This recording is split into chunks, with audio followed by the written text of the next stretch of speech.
Listo.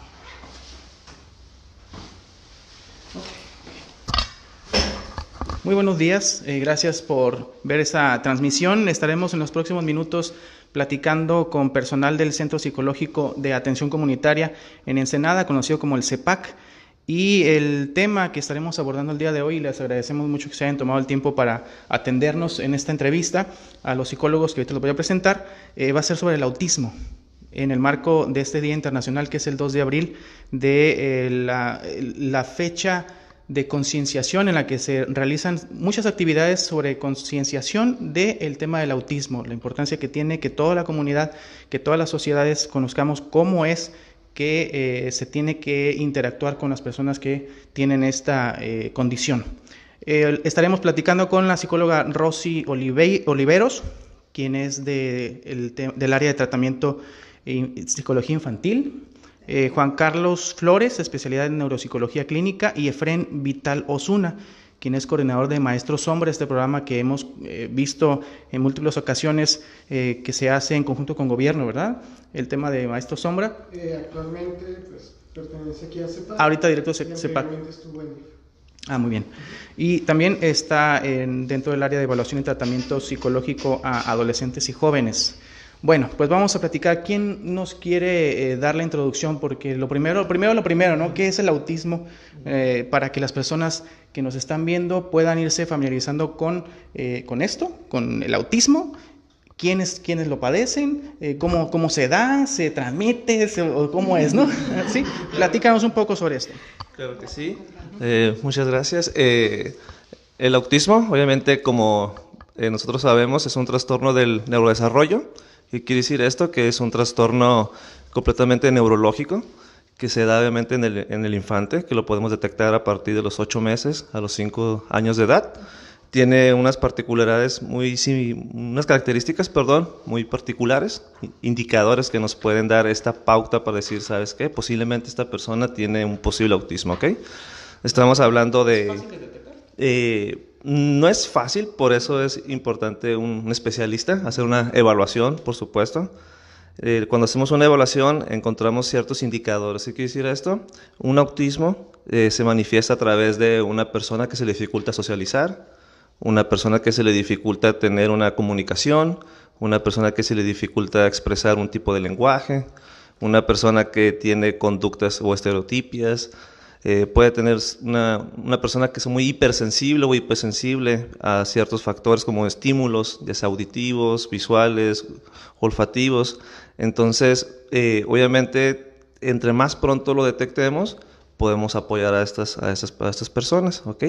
Mencionaste algo importante. El autismo es una condición que puede ser genética, una condición que puede ser hereditaria, puede ser aspectos ambientales también. Sin embargo, no existe en la actualidad una teoría que nos justifique y nos diga, ¿sabes qué? El autismo es por esto. Okay. Entonces, esto es muy importante. Mencionar que el autismo también es una condición humana. ¿Qué quiere decir esto? Que es una condición que el niño o el adulto lo va a tener por el resto de su vida, ¿ok? No es que se le quite así con una pastilla. No hay, entonces eso es muy importante, ¿verdad? Que la gente sepa que este trastorno no se quita. Sin embargo, si hacemos una intervención interdisciplinaria, ¿qué quiere decir esto? Podemos apoyarlo a disminuir ciertas características, ¿verdad? O explorar y mejorar toda la parte de lo que es el lenguaje, la parte de lo que es la parte educativa, donde es lo que hacemos aquí en este centro. Entonces somos un equipo interdisciplinario, hacemos una evaluación, un diagnóstico y en base a eso hacemos un tratamiento multidisciplinario. Okay. ¿Esto siempre ha existido o es algo nuevo? El ser humano siempre ha habido personas con este trastorno, lo menciona, de autismo, ¿siempre ha existido? No es que siempre haya existido.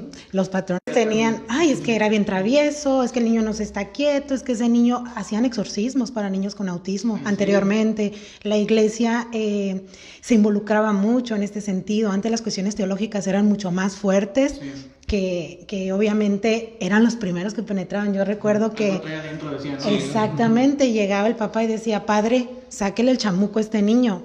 Pues era un niño que tenía características obviamente con TEA, que en este caso es el trastorno que estamos en este día pues comentando. Sí. Y más que nada son cuestiones que pues hoy en día las características ya hay más profesionales en la rama y obviamente pues ya hay trabajos más interdisciplinarios que obviamente hacemos una condición para ir poco a poco generando la concientización en las partes de la sociedad, más que nada. ¿Por qué es necesario, desde su punto de vista, que exista, la ONU tiene este Día Internacional de la concienciación sobre el tema del autismo? ¿Por qué ustedes creen que sea necesario que exista un Día Internacional para abordar este tema tan específico?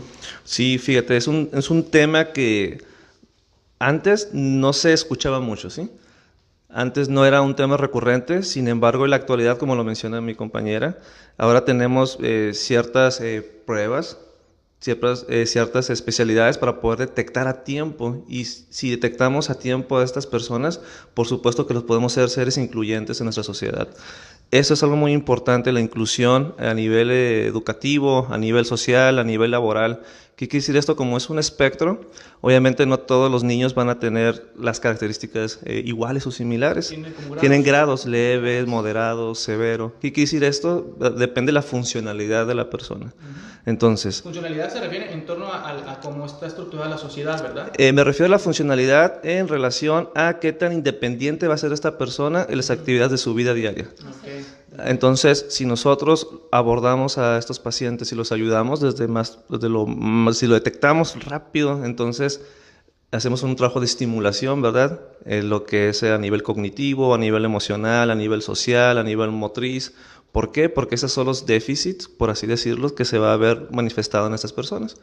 Hay que entender también que estos niños con autismo, hay algunos que pueden tener déficit en la que es la parte de discapacidad intelectual, hay otros que no tienen discapacidad intelectual, hay unos que se expresan, hay otros que no se expresan, entonces es muy multifactorial, muy variado. Entonces el hecho de que los padres o la sociedad entienda y comprenda que es una condición humana y que si ven algo, un signo de alerta, un signo de alarma en estas personas, en estos niños, ¿sabes qué? Recurrir, ¿no?, a un especialista, eso es muy importante. ¿Qué serían signos cuáles? La parte de no te veo, no contacto visual, evado tu mirada, okay.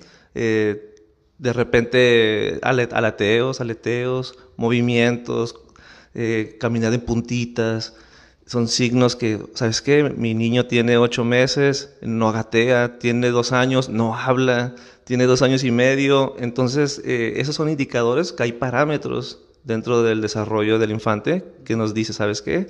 Esto debe de tener ya, por así decirlo. Entonces, si la sociedad detecta eso, si la gente lo detecta, entonces es la canalización, ¿no? Pronto, porque hemos tenido niños de 5 años que no han tenido un diagnóstico y no se le ha dado ningún apoyo. Entonces ya ese tiempo para nosotros sí es difícil. Exactamente. Sí. ¿Qué porcentaje, no sé si lo manejan por porcentaje, de los niños tienen autismo? Bueno, pues directamente en lo que yo me puedo basar en la escala general de aquí del centro. Yo manejo 1 por cada 10 niños en cuanto a la escala, sí.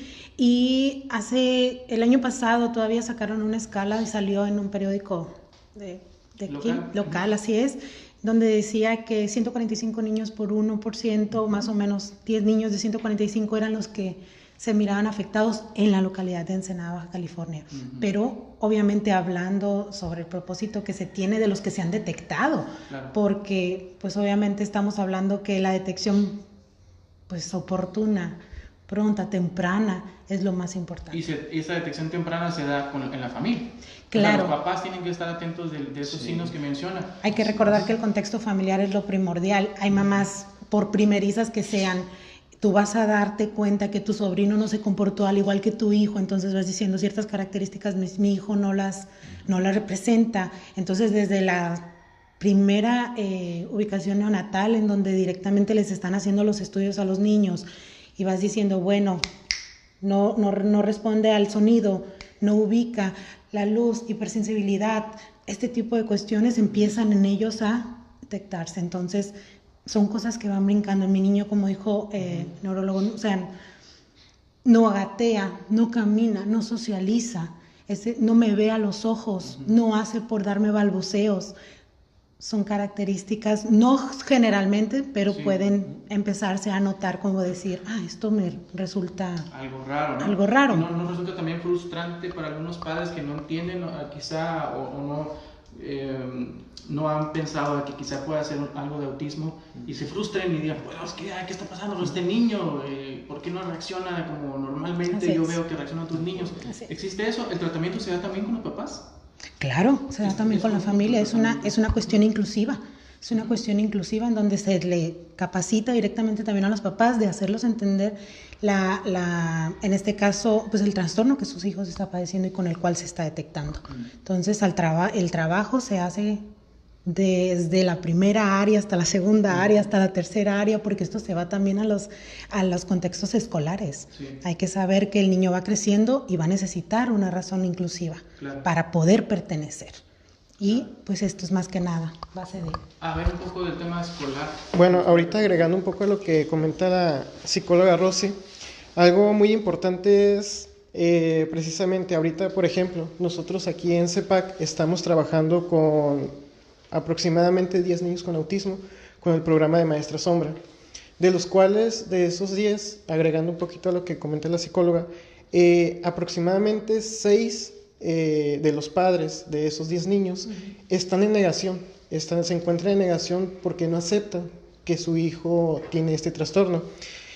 Curiosamente, de esos 6 padres, algunos que acaban de ser diagnosticados, se acercan mucho con los psicólogos y quieren conocer más, pero a la vez evitan el saberlo, porque creen que sus hijos no van a ser funcionales, que ya van a ser etiquetados, pero la realidad es que si se hace una intervención a tiempo, en la parte neuropsicológica, en la parte del lenguaje, en la parte educativa, los niños pueden ser completamente funcionales. Hemos visto... Aún con grados altos de autismo.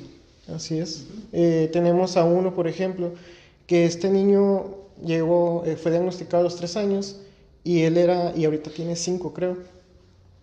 No había contacto visual, no había comunicación, en la escuela no podía ni siquiera estar dentro de un salón de clases porque el sonido le afectaba. Entonces, dándole el seguimiento adecuado, la intervención adecuada, que fue trabajar desde las conductas disruptivas, posteriormente la integración, la inclusión, sobre todo en el aula, y pues la comunicación, obviamente. El niño ahorita es una persona que está totalmente cambiado a lo que conocimos hace 2 años. No es fácil, ¿verdad? O sea, llegar a ese grado. No, ¿Qué definitivamente. dificultades se enfrentan? Por ejemplo, sé que hay niños que gritan, ¿no? Y que se mueven mucho. Sí, es que muchos de esos niños son los sonidos, los perciben muy fuertes, los olores, son muy sensibles. Entonces, en el caso de Maestra Sombra, muchas veces esa Maestra Sombra tiene que buscar el método adecuado para poder comenzar a incluir al niño. Entonces, no es fácil, pero se puede lograr hacer con los métodos adecuados, la intervención necesaria. Y una vez que se logra esa integración, el niño ya empieza también él mismo a desarrollarse dentro del aula y entender algunas cosas, o tiene que estar siempre vigilado y cuidado por alguien. De hecho, ellos mismos comienzan a buscar el contacto. Hablando de otro ejemplo, es un niño que se aislaba. Si había 5 mesas con niños, 4 llenas con compañeros, él se iba a la 5ª mesa donde no había nadie. Ahorita actualmente, hablando de ese ejemplo en particular, ese niño ya se acerca, él mismo busca el estar con ellos. Entonces, pues pueden ser funcionales ellos mismos. Y lo hemos visto en ejemplos ahorita del clavadista, él es una persona que tiene autismo, ¿cómo se llama? Olvidé su nombre. Michael Phelps. Michael Phelps. Michael Phelps Sí. ¿Tiene un grado de autismo? Sí. Ok. Y él ahorita es completamente funcional. Claro. Entonces, ¿Y las personas con autismo ven el mundo de manera distinta? Esa es una buena pregunta. ¿Cómo perciben el mundo? Bueno, Claro. mencionaba que es que Quisiera si estar yo mejor de- personas que Claro. escuchamos son más sensibles a los sonidos, son más Sí. sensibles a los olores, entonces el mundo lo ven de otra Sí, forma. fíjate, Es algo una pregunta muy interesante, porque una vez entendiendo lo que es la condición del autismo, obviamente nosotros podemos tener esos elementos para poder comprender el funcionamiento de su psique, por así decirlo. Visualiza esta parte, si estamos hablando que es una persona que es muy hipersensible a los estímulos auditivos ahorita en este ejemplo, tu cerebro en ese momento está codificando, ¿no? Está tratando de hacer una pausa para ponerle atención nada más a este estímulo. Su foco de atención está nada más en esto. Ahora, fíjate el mundo de él, que de repente entra en todos los estímulos auditivos. Obviamente el niño en ese momento puede, entrar en un brote psicótico también, porque hay muchos niños que por supuesto pueden entrar en un brote psicótico. Demasiados estímulos que su cerebro no puede codificarlos, no los puede interpretar a la vez. Su cerebro tiene como ciertos filtros, ¿no? Como se puede decir. frenos de cosas, de cuestiones. Claro, hay funciones mentales superiores, eso se le llama de esta forma, donde procesamos la información, nuestra atención, nuestra concentración, nuestro lenguaje, la percepción. Recuerda que el ser humano integra todos los estímulos para poderle dar un sentido a nuestra realidad. Sí. Ahora, si entramos al mundo de estas personas, obviamente no existe ahorita una tecnología, ¿verdad?, para poder entender y comprender cómo funciona la mente de ese niño, pero la pauta nos los da su comportamiento, su conducta. Es como estar identificando qué es aquello que no le agrada y qué es lo que sí le agrada. Por eso es tan complejo, porque es encontrar variables, encontrar factores para poderlos apoyar a esas personas. Algo importante mencionar que muchos de los padres no están de acuerdo en darles tratamientos farmacológicos. Hay niños que van a se van a lesionar o que van a lesionar a otras personas, donde ahí tenemos que trabajar un equipo multidisciplinario también, ¿no? ¿Sabes qué? Consideramos que este niño pudiera tratarse a lo mejor con medicamento, o hay casos donde se les ha quitado el medicamento y a través de las terapias, a través conductuales, no necesita el medicamento. Entonces, esta parte sí es muy importante que lo entienda la sociedad, que hay fármacos que sí ayudan, por supuesto. Obviamente no a todos los niños les va a funcionar de la misma manera. Sin embargo, el hecho de entender cómo funciona la mente de este niño, pues nos va a darnos la pauta, ¿sí?, de cómo podemos apoyar sin fármacos, que es lo que hacemos nosotros como equipo interdisciplinario. Es doble esfuerzo, tratar al niño y tratar a los papás. Siempre lo voy a decir, para mí la parte, el contexto familiar es súper importante. Claro. Tiene que tener totalmente involucrarse como familia y como sociedad para poderlo a él traer a esta realidad, ¿no? Directamente para los hermanos, por ejemplo, así es. Los hermanitos que quizás no entiendan, como los adultos, una explicación de mira, tu hermano tienes, ¿cómo le hacen ahí? Se trabaja desde el punto de vista en inclusión. Bueno, en lo que respecta a mi persona, en este sentido, el trabajo que hago en evaluación con ellos es trabajar directamente con el contexto familiar para que haya una oportuna inclusión para el niño. Entender y concientizar a los hermanos, a la familia, a los abuelos, es muy, muy importante. Al contexto primario que se desarrolla directamente con los niños es muy, muy importante, es de gran apoyo para ellos. Y para nosotros es difícil, cuanto más para ellos. Sí. Entonces, hace rato comentabas, híjole, todos quisiéramos saber de qué manera piensan, cómo actúan, pero pues hoy teniendo el conocimiento un poco más profesional sobre el tema, te da la apertura para poder saber directamente más o menos cómo se van relacionando y cuál es su poder de entendimiento. No todos son iguales, depende mucho del espectro también en el cual se encuentren. Sí. Y hay que ir viendo. Desde que te llega un paciente, dices, tú tienes la misma técnica, ya te la enseñaron, pues ahora la puedes desarrollar en el otro. Bueno, va a resultar que ese paciente era muy diferente al otro y la técnica va a ser diferente. Y desde el punto de vista de la alimentación tiene mucho que ver, que darte cuenta como terapeuta en este caso, decir, sí, claro. Darte cuenta como terapeuta es una pequeña entrevista que le haces a los padres de primera instancia, a ver qué come, comidas blandas, comidas duras, es muy hipersensible a los sabores salados, ácidos. Bueno, todo eso nos va a dar el poder para empezar con las primeras terapias, en este caso que corresponde a mi área, que es el área de la comunicación y lenguaje. Así hay técnicas dentro del contexto escolar, como son, podría decir yo que en Senado todavía nos encontramos batallando con esa parte inclusiva dentro de los contextos escolares, pero hay técnicas que son a través de la técnica de Tisch, la técnica de PECS, que las manejan, que quisiéramos que esta parte, obviamente, híjole, se sintiera la seguridad de que los maestros dentro del salón de clases para inclusionar a un niño, pues la tuvieran ¿Qué se como ocupa experta, ¿no? primordialmente ahorita? ¿Qué es lo que más se necesita atender en ese tema, en la inclusión dentro de las aulas?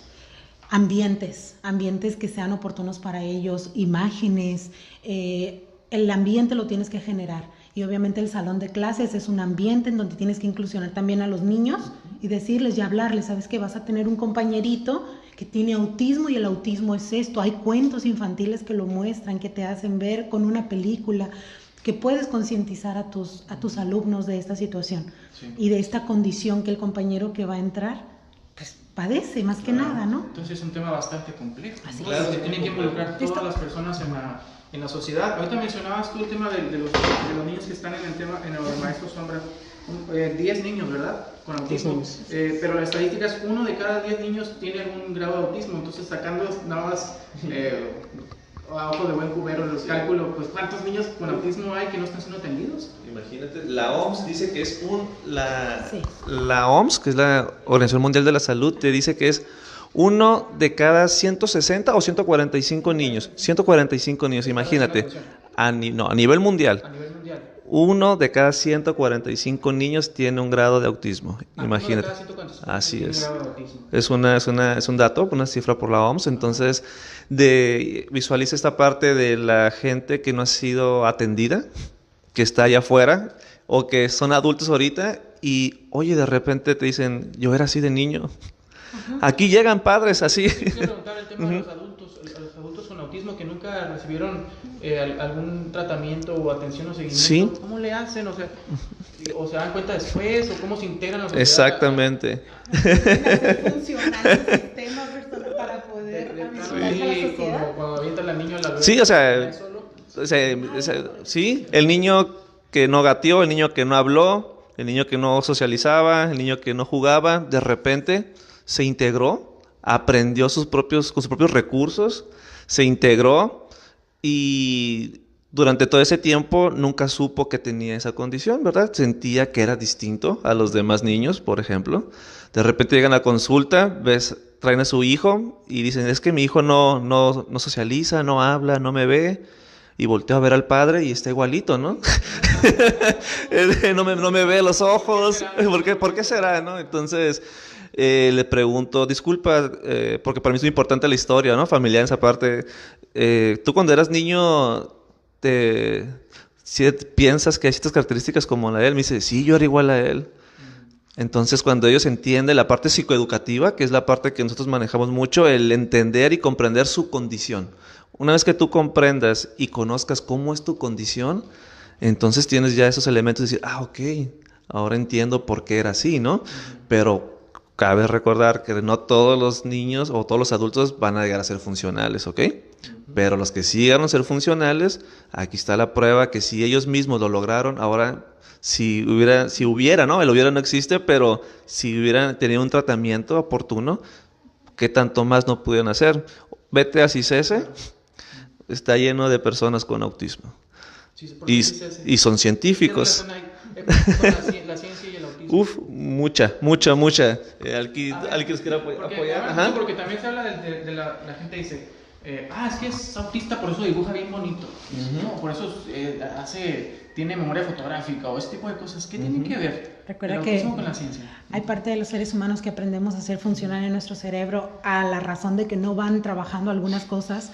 Hacemos aptas otras partes hablando cerebralmente, hablando neurológicamente, vamos haciendo aptas otras partes y son las que verdaderamente empiezan a ser más funcionales. Sí es cierto que tienen un coeficiente intelectual, algunos, más alto, y sí se ha llegado directamente a comprobar científicamente que su coeficiente intelectual en algunos es bastante elevado. ¿Sí? Okay. Dentro del área matemática, científica, todo esto en el área de ciencias, en la música, personas hay que encontrar Beethoven personas que verdaderamente se encontraban en ese espectro, en ese trastorno, en donde, ¿verdad?, pues no sabías qué era lo que estaba pasando, simplemente eran partituras que a ellos se les iban dando y le llegaban como flashback todas esas ideas y todo ello, y ellos empezaban directamente a procesarlo.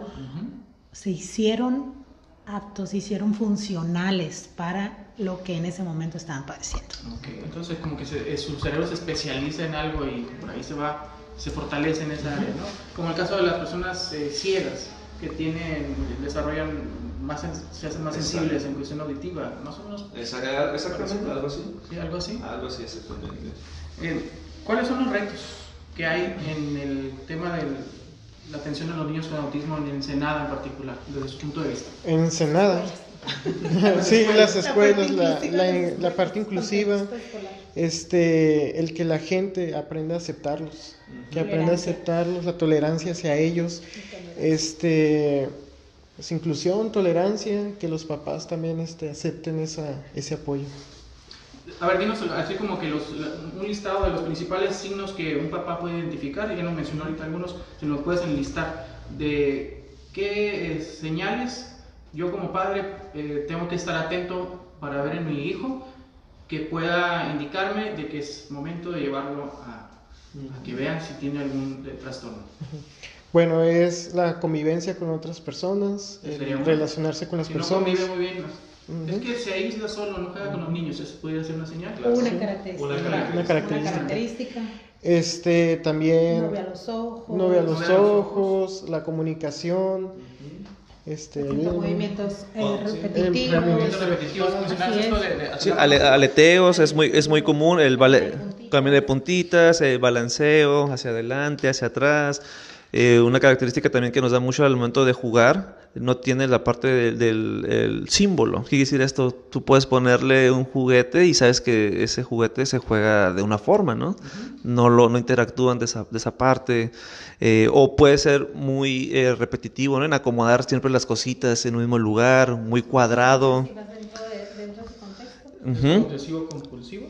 Bueno, una característica podría ser, sin embargo, me refiero a que como es una forma muy cuadrada y muy rígida de pensar, entonces tiene que ser constante, ¿no? Muy repetitivo. Pero lo principal es esa parte, sí, o sea, es no contacto visual, no expresión del lenguaje, no socialización. ¿Sí? Lenguaje robótico. Sí, no. Sí. Ese también. También, claro. Robóticos en algunas ocasiones, la comunicación es muy robótica en este caso, que sería... Sí, esos por ejemplo, no come ciertas texturas, texturas, por ejemplo, de ropa, de repente que se quita la ropa, y muy hiposensible, ¿no? Al dolor, que no siente el dolor, o muy hipersensible al otro extremo. Está muy dado a los extremos, o es muy inquieto o es demasiado pasivo, ¿sí? Okay. Se puede dar parte de esa, oscilan en esa parte, en la parte media no oscilan por lo general. Y decir, es un niño hiperactivo y ya se le va a quitar después, ¿no? La hiperactividad pues se viene después con otras características. Así es. Y trae varios elementos. Exactamente. Entonces empiezas a unificar y decir, bueno, es posible. Claro. Que esté padeciendo. Claro, está el trastorno del espectro autista, sin embargo, puede padecer también ansiedad, puede padecer también depresión, puede padecer un poco de hiperactividad también. Entonces, recuerda que por eso es la parte importante de una evaluación, para saber cómo poderlos apoyar en esa parte. Lo del gateo que mencionabas, porque lo mencionaste varias veces. El gateo es que para nosotros es muy importante si gatea o no gatea un niño. Porque los padres, vuelvo a repetir, o sea, si estamos hablando de un niño de 8 meses, 7 meses, que ya empieza a gatear, bueno, está dentro de los parámetros, ¿verdad?, del rango del desarrollo. Si de repente ya tiene 1 año y medio, 2 años y no gateó o no caminó, oye, ¿qué pasó, no? Toda esa parte es una escala del desarrollo, entonces sí es un trabajo que se tiene que hacer con mucha delicadeza, para encontrar esos déficits o ese retraso, por así decirlo, y poderlo abordar, ¿no?, desde lo más pronto. Por eso te mencioné que en la actualidad podemos detectar a estos niños a partir de los 8 meses. Entonces, desde los 8 meses ya podemos empezar a detectar ciertas características. O hay niños que llevan un desarrollo normal y a los 2 años, de repente, retroceden. dejan de hablar, dejan de socializar. Es una introversión, como si se metieran a su mundo. Entonces es alguna característica importante. Puede ser un poquito antes o después. Por eso estamos hablando que entre 8 meses y 5 años es una edad donde podemos visualizar todo el contexto general de esta persona y para detectarlo. Entonces el rango que sea, por eso es un trastorno del neurodesarrollo, ¿sí? Okay. Y entonces abarca atención de varios ámbitos de la psicología, de varias especialidades de la psicología en tratar con niños con autismo o con personas con autismo. O sea, pues lo neurológico, lo social, lo inclusivo en la escuela, etc. Es todo transversal dentro del ámbito de la psicología, el tratamiento con las personas con autismo. Totalmente multidisciplinario. Las áreas tienen que estar totalmente adaptadas para atender al niño y que obviamente hacer capaz a ese niño de sus competencias diarias allá afuera, para que el niño obviamente empiece a tener seguridad en sí mismo, empezar con ese trabajo en niños que se logran verdaderamente manejar y ser funcionales para ellos mismos. Entonces, esto para nosotros es algo súper importante. El trabajo multidisciplinario es la parte más importante, desde la parte neurológica, desde la parte en comportamiento, lenguaje y comunicación, desde el contexto escolar. Sí, capacitar a estas personas que vienen acá con nosotros para hacerlos funcionales allá afuera y no tener ese cuidado de decir, ay, échale a alguien para que lo cuide. No es echarle a alguien para que lo cuide, ¿sí? Es verdaderamente colocarle a alguien que lo haga capaz de ser funcional y de desarrollarse, que explique que su ambiente inclusivo es muy importante, que lo involucren es muy importante.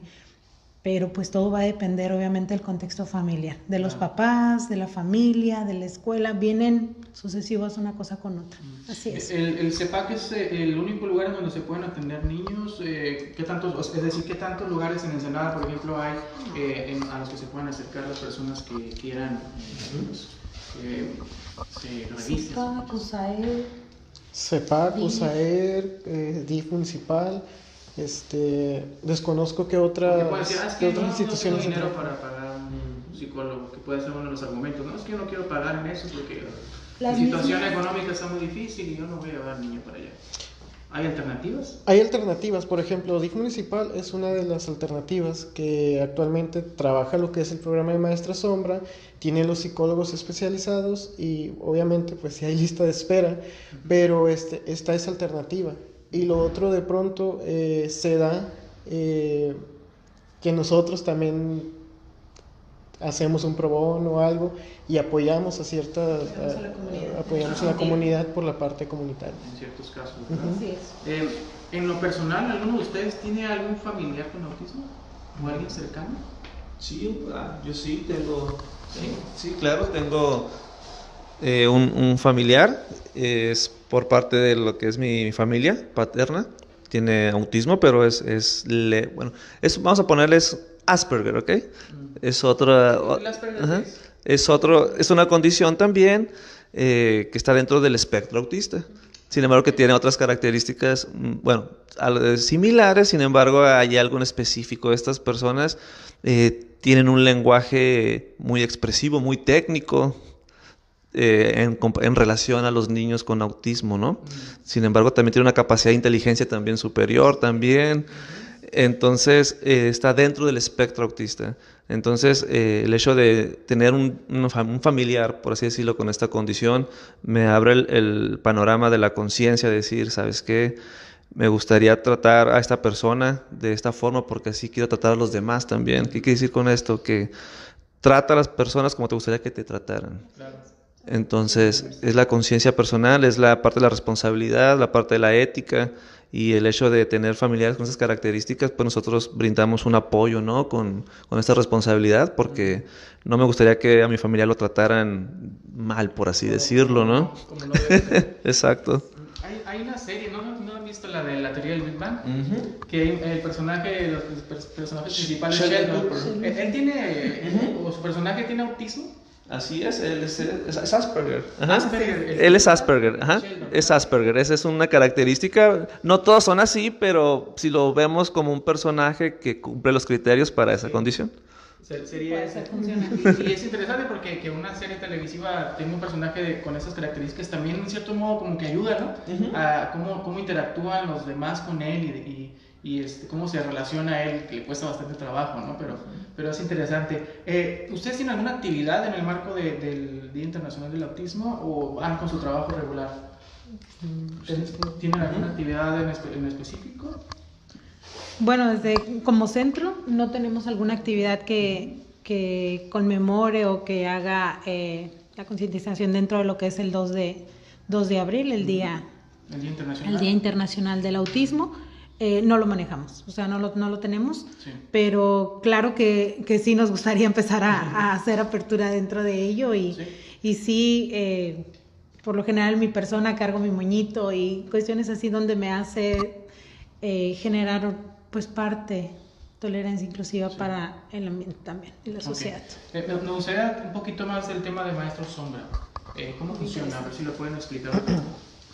¿Cómo funciona? Específicamente con los casos de autismo, primero es el contacto con los papás, se hace una historia clínica, se conoce el diagnóstico, qué nivel de autismo tiene, si es leve, moderado o grave, y de acuerdo a ese perfil es como nosotros seleccionamos a la maestra sombra.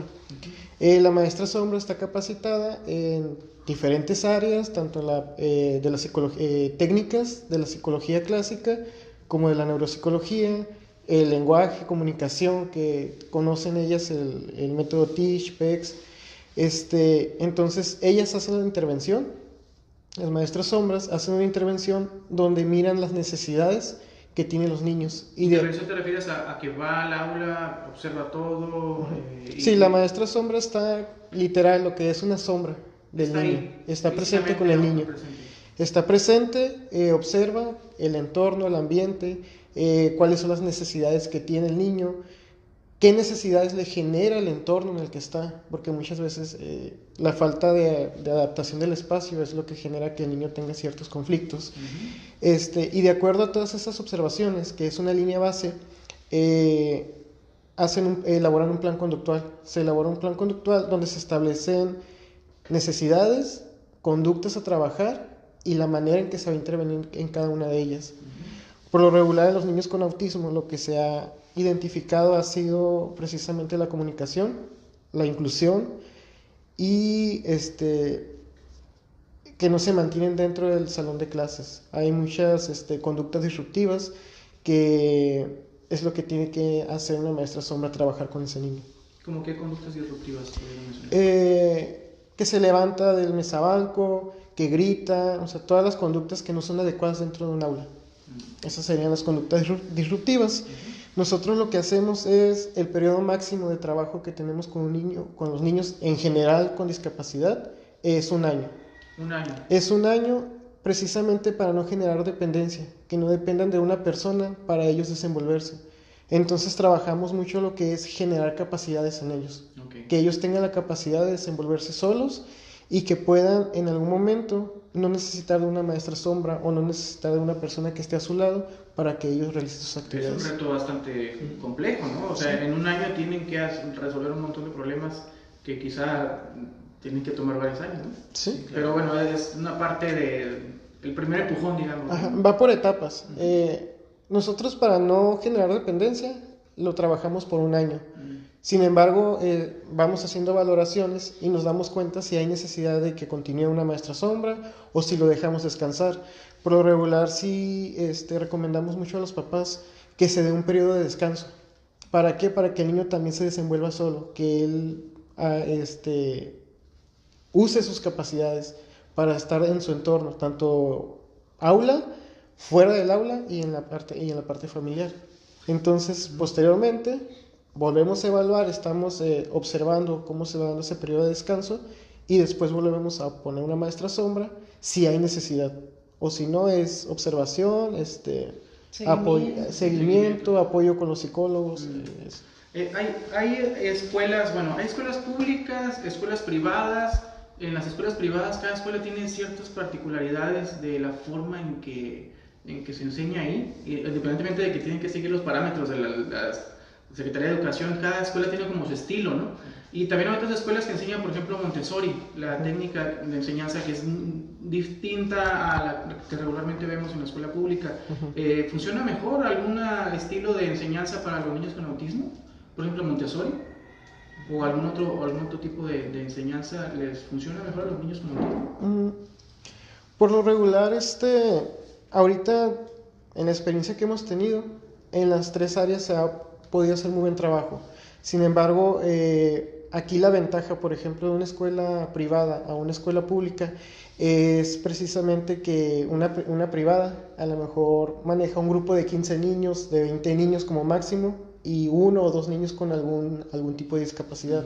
Entonces, aquí no es, desde mi punto de vista, sí, no es tanto el tipo de enseñanza que tiene la escuela, sino más bien el tipo de trabajo que se hace con esos niños. O sea, la atención que se le presta al niño. Así es. Uno habla con muchos niños, es más complicado para el maestro, por ejemplo, estar atendiendo las necesidades de cada uno, ¿no? Y más si tiene alguna discapacidad que requiere atención adicional. Sí, porque... En cierto modo sería una ventaja para una escuela privada, es aulas más pequeñas. Sí, porque hay que hacer adecuaciones. El maestro tiene que hacer adecuaciones de acuerdo a las necesidades del niño. Por ejemplo, matemáticas, a lo mejor a un niño de segundo se lo enseñas con números, ya ellos a lo mejor ya trabajan números, pero a lo mejor un niño con autismo se lo tienen que trabajar con figuras. Entonces, por eso sí es de pronto más sencillo en grupos pequeños. Okay, muy bien, perfecto. Bueno, no sé si algo se me esté pasando de hablar del tema de autismo que no les haya preguntado. Considero que abordaste muy bien la temática. Abarcamos todo, ¿verdad? Sí, se va. Bien. Bueno, pues entonces, no sé, un último mensaje para las personas que nos están viendo, que quizá estén volteando a los lados, no ver a los niños. ¿Qué mensaje le darían a las personas? En mi caso, tolerancia, hacer ambientes inclusivos. Para mí, nunca voy a dejar de hacer persistente en ese tema en cuanto a inclusión, manejar inclusión, capacitar a las maestras desde el punto de vista de la pedagogía, capacitar, es muy importante desde la acción gubernamental, capacitar docentes dentro de esta área. Para mí es algo que nos deja mucho que ver, porque de cierta manera hay maestras no capacitadas para ello, hay maestras que no pueden detectar, nada más dicen, el niño está raro, el niño tiene algo. No te estoy diciendo que me lo evalúes, que me lo detectes, que me digas qué es lo que tiene, pero verdaderamente canalizar, hacer las canalizaciones correctivas, decir, sí es cierto que tengo que realizar como maestra adecuaciones, pero es oportuno verdaderamente hacer el ambiente bien inclusivo para ellos, para poderlos apoyar. Es un reto muy importante para el sistema educativo, ¿no? Así es. Muy bien. Sí. Último mensaje. De mi parte, hacer conciencia en la sociedad de que estas personas es una condición, ¿sí? Así es. Es una condición con la que ellos nacen, no juzgar, no etiquetar, entender, comprender y sobre todo educar. Yo creo que si la sociedad está educada, si la sociedad conoce más de estas temáticas tan importantes, podemos apoyar y sobre todo la parte de la inclusión. Estas personas, por supuesto que pueden ir a una escuela, por supuesto que pueden trabajar, por supuesto que pueden formar una familia. Entonces, que nos quitemos como ese tabú, nos quitemos esa mala información que tenemos. Exactamente, no es algo malo, es una condición, así como hay niños con síndrome de Down, así como hay personas con ansiedad, así como hay personas con depresión, es una condición humana. Hay muchas condiciones humanas. Entonces, decir que todos somos normales. Todos tenemos algo por ahí. Todos tenemos características, indicadores. Sin embargo, esta parte, sí, el verlo como una condición humana y no verlo como algo fuera o extra de esta parte, sino es algo de la humanidad. Y entonces es comprender, entender y apoyar. Para mí esta parte es muy importante. Muy bien. Un último mensaje. Nos preguntaba ahorita una persona cuáles son los pasos para solicitar el apoyo de Maestro Sombra. Para solicitar el apoyo de una maestra sombra es acercarse a nosotros, pedir la información, si hay disponibilidad en ese momento hacemos la cita, tenemos la primera entrevista y ya posteriormente se va dando la historia clínica, poner un maestro sombra. Es muy sencillo los pasos. Okay. ¿Qué mensaje daría? Bueno, es directamente para los papás. El quitarse o el no tener miedo a qué es lo que va a pasar con su hijo. O sea, el apoyo, si ellos se lo dan, si ellos tienen esa apertura a recibir el apoyo de todo un equipo, entonces su hijo va a ser funcional. Una educación social. Creo que con eso vamos a cerrar y les agradecemos a las personas que se mantuvieron viendo esta entrevista. Los comentarios y dudas que hay, que se hayan plasmado quizá en la línea del chat, les agradecemos si les pueden echar un ojo a ustedes para ver si hay algo que les puedan responder, y con gusto les estaremos dando seguimiento. Y muchas gracias al personal del Centro Psicológico de Ensenada, el CEPAC, quienes pues se tomaron el tiempo para platicar con nosotros del tema del autismo, que es el 2 de abril, recuerden, el Día Internacional de la Concienciación sobre este trastorno. Muchas gracias a todos, gracias. Psicólogos, y nos vemos pronto, hasta luego. Gracias.